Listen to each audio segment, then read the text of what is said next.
Public facility जिसमें की role किसका है पब्लिक फैसिलिटी में? अगेन की रोल किसका? यस, अगेन गवर्नमेंट का है। की रोल मतलब सबसे बड़ा रोल।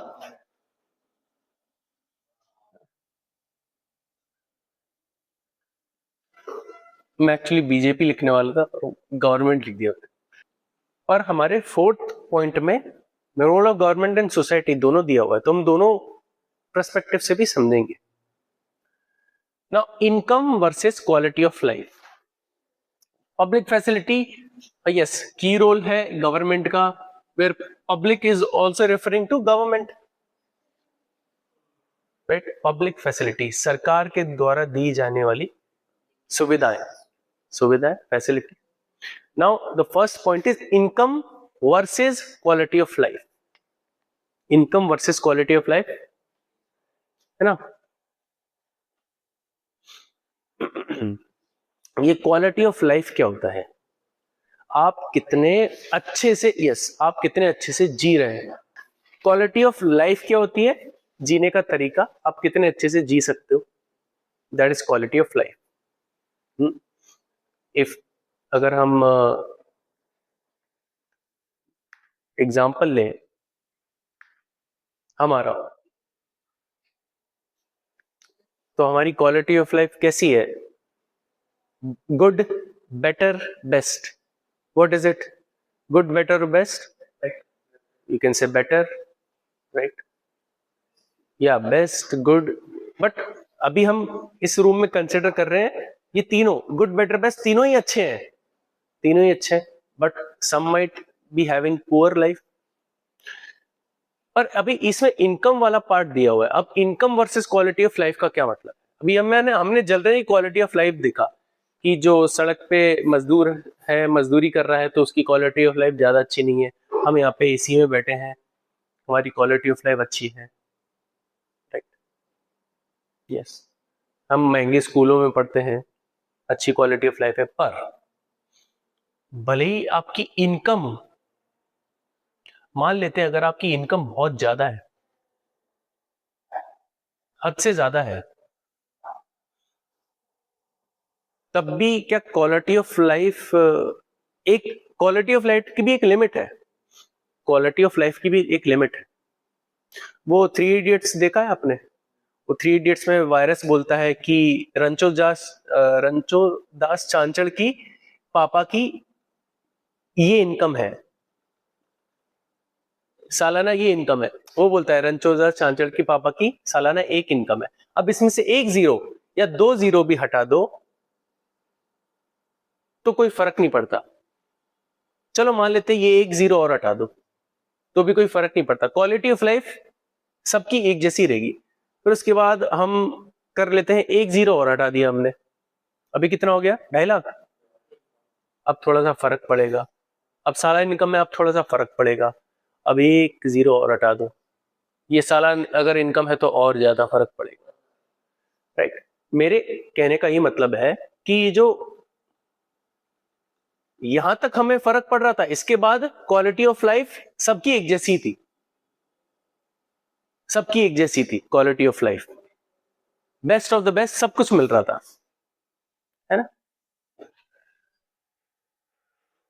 तो फिर पब्लिक फैसिलिटी का क्या रोल है? फिर पब्लिक फैसिलिटी का क्या रोल है क्वालिटी ऑफ लाइफ बढ़ाने में?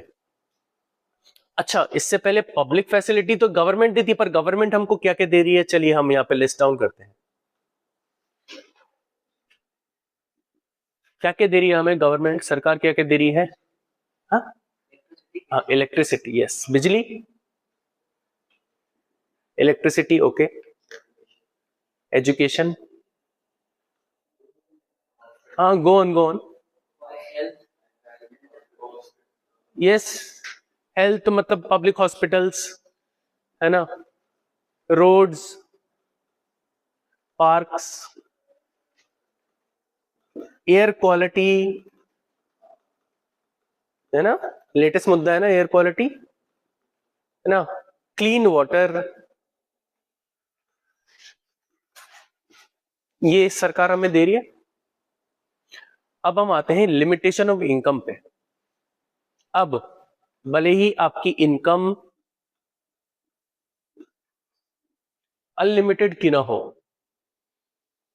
क्या हर चीज को फिक्स कर सकते हैं, हर चीज को खरीद सकते हैं? ये लिमिटेशन है इनकम की। आपकी इतनी थी, आपने चलिए आपका खुद का बिजली का खंभा बना लिया, आपने खुद का बिजली का प्रोडक्शन कर लिया, चलिए ठीक है। खुद का स्कूल खोल लिया, खुद पढ़ लिया, ठीक है। खुद का हॉस्पिटल खोल लिया, ठीक है। खुद की रोडें बना ली, पूरा शहर बना के रोडें बना ली, पार्क बना लिया। कैसे सही करोगे? कितने फिल्टर लगाओगे? नदी गंदी है, कहां तक साफ करोगे? अंबानी ने कर दिया साफ?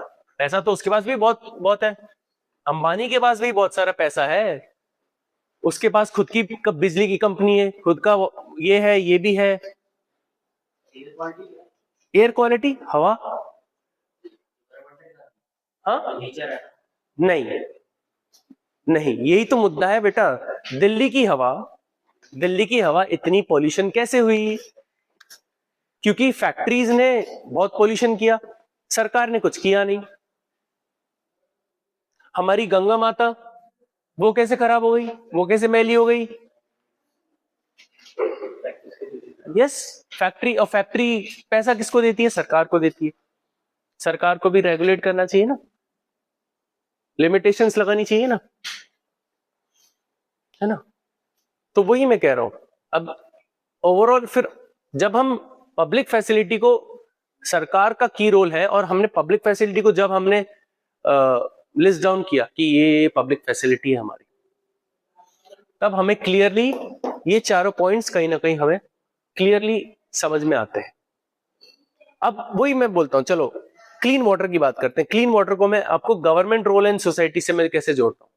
चलिए, सरकार का तो काम है फैक्ट्रीज पे थोड़ा रोक कर देना, रोकना, पर क्या सोसाइटी का काम नहीं है? सोसाइटी भी तो गंगा को खत्म कर रही है। एज ए सोसाइटी हम भी तो जाके वहां पे नहा रहे हैं, वहां पे फूल पत्तियां डाल रहे हैं,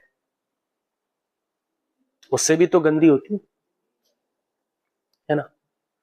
तो ऐसा नहीं कि पब्लिक फैसिलिटी में, यस गवर्नमेंट का बहुत बड़ा रोल है, पर सोसाइटी का भी रोल है। क्योंकि चलिए मान लेते कि सरकार कुछ गलत कर रही है, तो सोसाइटी को भी तो आवाज उठानी चाहिए। पर सोसाइटी आवाज तब उठाएगी जब उसको खुद पता होगा कि ये सही है, गलत है। वो भी कहां से आएगा? एजुकेशन, जब क्वालिटी, एजुकेशन की क्वालिटी जब बढ़ेगी। ये है बेसिकली पब्लिक फैसिलिटी का पूरा डेवलपमेंट के उससे, है ना? हमने ये चारों पॉइंट को पब्लिक फैसिलिटी से वो किया, कनेक्ट किया, और पब्लिक फैसिलिटी को हमने डेवलपमेंट से कनेक्ट कर दिया। हालांकि हम डेवलपमेंट चैप्टर ही तो पढ़ रहे हैं। सो ये collective provision, goods and services. Public facility में ये दो चीजें आ जाती हैं, गुड्स एंड सर्विसेज। अगर गुड्स एंड सर्विसेज ज्यादातर लोगों को चाहिए, तभी सरकार उस पर दिमाग लगाएगी। कलेक्टिव प्रोविजन का ये मतलब है, अगर मान लेते हैं कि बिजली सबको चाहिए, बिजली सबको चाहिए, तब गवर्नमेंट दिमाग लगेगी हम बिजली दें, और बिजली सस्ते में दें, है ना? वही फिर वही वाली बात आ जाती है ना, नेशनल डेवलपमेंट। मैंने अगर आपको बताया था कि सरकार भी, जो सरकार भी है, नेशनल डेवलपमेंट भी तभी करेगी जब सबको चाहिए होगा। कलेक्टिव प्रोविजन वो आ जाता है। बिजली सस्ती, एक बात बताइए, बिजली पानी हमें सस्ता मिल रहा है इतना, क्यों मिल रहा है? क्योंकि सबको मिल रहा है ना, चीपली मिल रहा है। तभी जब सबको मिल रहा है बिजली पानी, गुड्स एंड सर्विसेज सबको मिल रहा है, तभी इसमें डेवलपमेंट हो रहा है। नहीं आया समझ में? अगर हम सब में से सिर्फ एक ही को बिजली चाहिए, सिर्फ एक ही को बिजली चाहिए, तो सरकार क्या सिर्फ एक ही के लिए बिजली की इतनी पावर प्लांट या डैम से सब बिल्ड करेगी? नहीं करेगी। जब सबको बिजली चाहिए होगी तो सभी वो करेगी। और थोड़ा 10 साल 20 साल पहले जाते हैं, शहरों में बिजली होती थी, गांव में बिजली नहीं होती थी। ऐसा क्यों? गांव में जो घर होते थे वो झोपड़पट्टी के होते थे, वहां बिजली की जरूरत ही नहीं है। जब गांव में पक्के मकान बनना चालू किए, टेक्नोलॉजी बढ़ी, जब गांव वालों ने डिमांड किया कि अबे हम बिजली चाहिए हमें, तो सरकार ने भी उनको प्रोवाइड किया, धीरे धीरे प्रोवाइड किया, है ना? क्योंकि शहरों में तो बिजली आई नहीं थी ना। तो ये चीज है। हाँ, एचडीआई। अब एचडीआई पे आ रहा हूं मैं। ये चारों तो समझ में आए होंगे, है ना? इनकम देखिए, income versus quality of life. Quality of life है, हो सकती है, अचीव हो सकती है, पर एक लिमिटेशन है उसकी। कलेक्टिव प्रोविजन में सरकार तभी कोई डेवलपमेंट करेगी, तभी पब्लिक फैसिलिटी देगी जब सबको चाहिए होगा। पब्लिक फैसिलिटी भी तभी मिलेगी जब सबको चाहिए होगा। अभी एजुकेशन, एजुकेशन पे अगर हम डिस्कस करें तो ज्यादातर लोग प्राइवेट में जाते हैं, बहुत सारे लोग पब्लिक में, गवर्नमेंट में नहीं जाते। क्यों नहीं जाते? क्योंकि किसी को चाहिए ही नहीं। सच बताऊं तो भरोसा उठ चुका है सोसाइटी का सरकारी उससे। हालांकि ताली एक हाथ से नहीं बजती, तो यहां से अगर सरकार भी करेगी तो हो सकता है पब्लिक जाए। दिल्ली में हुआ, दिल्ली में स्कूल्स अच्छे हुए, स्कूल्स को मॉडर्न किया गया, एसी लगाए गए, तो गए, प्राइवेट से निकाल निकाल के गए। केरला में, केरला में इतना अच्छा एजुकेशन किया, क्यों? क्योंकि सरकार ने क्या किया, केरला में गांव गांव में पैसे बांटे। सरकार ने 40%, अपना 40% बजट गांव को दे दिया। हमारा जितना भी पैसा आ रहा है 40% गांव को जाएगा, गांव की उन्नति में जाएगा, तो गांव डेवलप हुए धीरे धीरे। इसलिए मैंने बोला की रोल, गवर्नमेंट की रोल है पब्लिक फैसिलिटी में, की रोल गवर्नमेंट का। पर ऐसा नहीं है कि हमारा नहीं हो सकता, हमारा नहीं हो सकता, हमारा भी हो सकता है। पर अगर हमारा है तब भी गवर्नमेंट को ही स्टेप्स लेने पड़ेंगे। अब आते हैं ह्यूमन डेवलपमेंट इंडेक्स में। ये बस एक इंडिकेटर है, human development index bye UN, United Nations of development. तो ये एसडीआई को रिलीज करते हैं। तो एसडीआई बताता हूं मैं क्या है। एसडीआई के 3 क्राइटेरिया है, ह्यूमन डेवलपमेंट इंडेक्स के 3 क्राइटेरिया है। इंडेक्स मतलब दिखाना, किस चीज को दिखाना, क्या दिखाना, एक देश इन तीनों में क्या कैसा कर रहा है।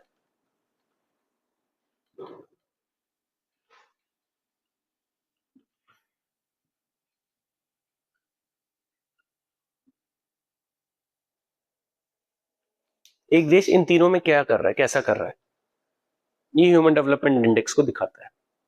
Okay, let's see your page number 13, page number 13, table 1.6। तो कंट्री का यहाँ पे ह्यूमन डेवलपमेंट इंडेक्स से कंपैरिजन किया जा रहा है। कंट्रीज यहाँ पे लिस्ट डाउन की गई है। सबसे ऊपर है श्रीलंका, फिर इंडिया, फिर म्यांमार। यस, या हाँ, इनमें हो रहा है कंपैरिजन। यस, उसके बाद पाकिस्तान, नेपाल, है ना, बांग्लादेश।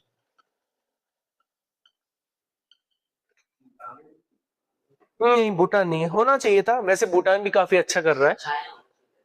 हाँ, चाइना होना चाहिए था। तो अ, ये इनकी रैंकिंग यहाँ होती है और चाइना के रैंकिंग वहां होती है। हाँ, चाइना अपने आप को ऐसे ही नहीं बोलते चाइना नंबर 1, चाइना नंबर 1। बहुत अच्छा किया है चाइना, तो बहुत बढ़िया करती है। यहाँ पे लिखा है HDI world ranking. HDI world ranking, कितने देश है दुनिया में? या 190, कोई बोल रहा है, पता है आजकल मैं सुन रहा हूँ 203, है ना, कोई बोल रहा है 195, कोई बोल रहा है 193। ठीक है, 193। ओके, वो क्या है, रिकॉग्निशन पे है। रिकग्निशन पे है कि यूनाइटेड नेशन किस किस को देश को बोलता है हाँ ये देश है। ऐसा नहीं कि तुमने 4 गली काट के बोल दिया ये मेरा देश, हाँ झंडा कर दिया, हाँ नहीं अब 204 देश ये मेरा देश, ऐसा नहीं होता ना। Yes so 203 yes so 193। तो 193 में एसडीए वर्ल्ड रैंकिंग क्या है 2018 के उस पे। बाय द वे हम अगर प्रोजेक्टर रूम आएगा तो मैं एसडीए का ह्यूमन डेवलपमेंट इंडेक्स का वेबसाइट है वहां पे हमको दिखता है, वेबसाइट में दिखाऊंगा एक बार, ठीक है। सो श्रीलंका का 78 रैंक, जितना कम उतना ज्यादा अच्छा, जितना कम उतना ज्यादा अच्छा, जितना कम रैंक उतना ज्यादा अच्छा। अरे नंबर 1 नंबर 2 नंबर 3 फर्स्ट आया है रैंकिंग में। अरे अभी अभी रियलिटी भी पता हिट करेगी भी। 78 श्रीलंका, ये 2018 के हिसाब से by the way 78 134 144 164 146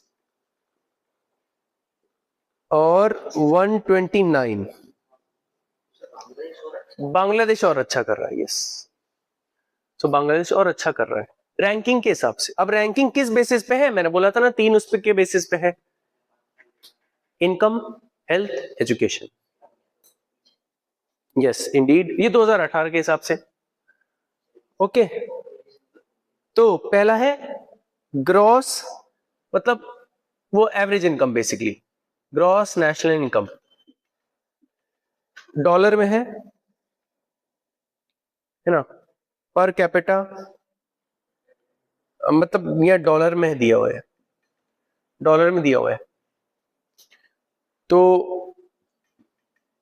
11899 dollar, so 6951 dollar, 4038 5379 4026 6511। तो ये अब आप क्लियरली समझ सकते हो ना, जिसका ज्यादा वो ज्यादा बेहतर। तो सबसे बेहतर कौन कर रहा है इनकम में, ये कर रहा है। फिर उसके बाद इंडिया, फिर उसके बाद बांग्लादेश, फिर उसके बाद Pakistan, Nepal, Myanmar almost equal है, ऑलमोस्ट इक्वल है, पर म्यांमार बेहतर है। फिर ये क्योंकि छोटा सा भी डिफरेंस वो मैटर करता है, ठीक है। Life expectancy,